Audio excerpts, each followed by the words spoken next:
Hey guys, welcome back to another video. In case you're new here, my name is Kim. This is Core Union. I want to talk a little bit about thinking from your end, thinking from the wish fulfilled, you already being, having, doing whatever it is that you desire, remembering that all of your desire is already done because all of creation is already done. You don't have to make it happen. That's not up to you. That's where you just need to surrender and detach.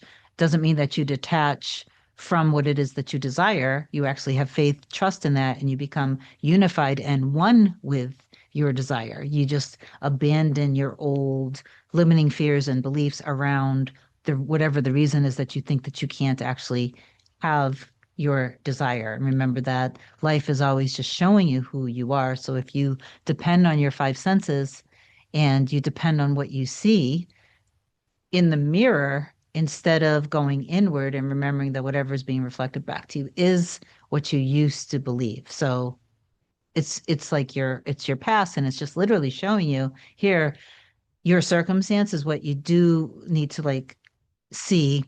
What is this showing me? What is this reflecting back to me of what I believe around myself, around love, around commitment, around relationships, men, women, or myself with this specific person, my person. And a lot of times, a lot of my clients had stories that they had around their specific person. It's very common. And once they let go of the story that they projected onto their person, and did the inner work faithfully and consistently, not anymore depending on the five senses and the reflection of life, but actually just depending on the faith and knowing and trusting that it's already done. This takes consistency and you continually, being faithful to it and again, living from it. Okay. Anyway, I want to share what my client wrote me. I may not be able to read the entire thing. I'm going to try to like read it quickly and skim it. She is going to send me the whole story eventually, but I just thought that this would inspire a lot of you. So before I do read this, if you do love my content, please do like, comment, share, and subscribe to the channel. It helps my channel grow. I appreciate you for that. And if you want me to be your coach to help you manifest anything related to your specific person, email a short description to kim@coreunion.com. Go to my website, coreunion.com, book whatever you want to book, and my scheduling assistant, Olga, will get back to you with my next available session. So let me go ahead and read this, and I intend that this will shift a lot of you in understanding the difference because she's been consistent. So to trust in, again, she's been trusting what's in her heart and soul. She's been consistent and she's been following everything that we've discussed and talked about every time that we've met. She's been meeting with me for a good amount of time, and she's also overcome a lot of her limiting beliefs. And obviously now she's in the unfolding and seeing her person differently and seeing the relationship differently and getting a lot of evidence from him. So I wanted to share a brief update on how things have been unfolding with my specific person. I just saw him one day after our last session before Christmas, and everything flowed really well. Then for New Year's, he reached out. He usually is quite reserved with holiday greetings, but this time he included a message about my family as well as several kissing emojis, which felt very meaningful given how bottled up he can be about his feelings. So we also talked about not seeing him bottled up with his feelings anymore. So after that, I replied lightly and generally asking if he was going to be in my area in January. He did end up telling her he was going to, I'm going to, not give all the information out. He did end up telling her he was going to be there for a good amount of time and that we would end up seeing each other. Then, as she put it, he fetched me, which I thought that was adorable. I love the way she said that.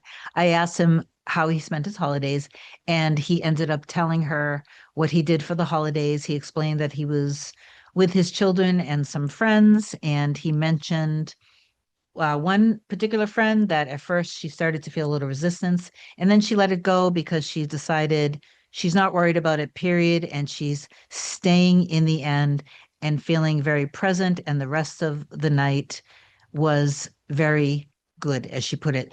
There was also a moment that felt very encouraging, and I love this part. One of his friends, who's always very positive towards me, joked from across the table, "You will be his future wife, trust me." Later, he came closer and said directly to my person that he wanted him to get married with me. And then this was cute. Her person replied humorously, saying something along the lines of, "We've been together already for several years. If we get married, we would just spoil it." And I thought that was funny.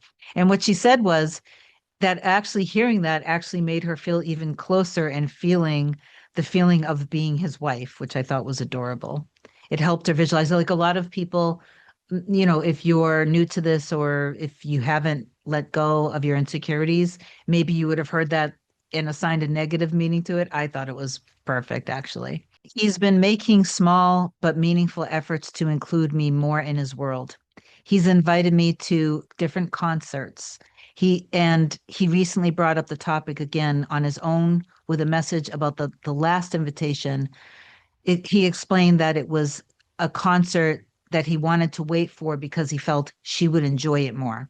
And this feels like another sign of him opening up and wanting to share more of what he loves with me. But he also wants to make it so it suits her, so she'll enjoy it. In addition, I had an opportunity to travel with a close friend, which would have been a chance to change scenery and energy. I really considered it, but then I felt strongly that I wanted to stay, partly because I did want to spend time with him. Shortly after that, making that decision, we ended up seeing each other, and it felt like I was following my heart. Last but not least, one funny anecdote is, I always have a hard time with that word, is that for a long time I've had him on my vision board, and I used to send kisses to the image of us together. Lately in real life, he's been doing exactly that. When we're with friends, either sitting next to me or if he's across from the table, he sends me kisses through the air. This is something he didn't do before, and I noticed it, and it's so sweet. Really, it's a lot that he sends flying kisses. Thank you for all your guidance and love. All in all, I am trusting in the unfolding, learning on the way. See you at our next session. And I still owe you the complete story. So thank you so much for sending that in. I intend that this inspired you, if you're listening, to start to really trust what's in your heart and soul. Because when I first met with my client, she wasn't experiencing this kind of interaction and this romantic dynamic with her and her person. So she's truly gotten very balanced and stable and grounded within herself and loving herself and seeing her person differently. It's such an important thing for you to be consistent in all of that. Sometimes people ask me questions, how do I ignore this and that in the 3D? Every time I see them, they do this or that, and then it gets me triggered. And then, so maybe it's not a bad idea if every time you are spending time together, if it's too triggering, it's not a bad idea to just step back a little bit and do allow yourself the space and time to be able to step into the love and to go into forgiveness of them, forgiveness of yourself, and live from the end of having and being loved and being cherished and being secure, being a priority, and seeing the love between the two of you is tender. And I had that word come for some reason, words were, I woke up with these words of tenderness, nurturing, affectionate, easy love. Not to say that there won't be challenges, but allow yourself to actually experience energetically living from the end of that kind of relationship dynamic. Okay.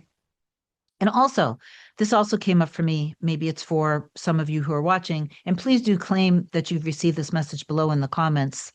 If you think that you've already forgiven yourself and that you've also already forgiven your person, you also want to see that your person has forgiven themselves too, that they don't blame themselves anymore. Sometimes people have these stories that because of what happened, he, she, they might feel ashamed and embarrassed of the things that they did. Maybe they feel so bad for how they treated me that they're staying away because they're beating themselves up.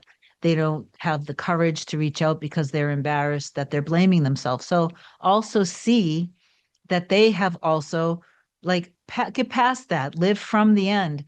They forgave, you forgave yourself, you forgave them, they forgave you, they forgave themselves too, okay?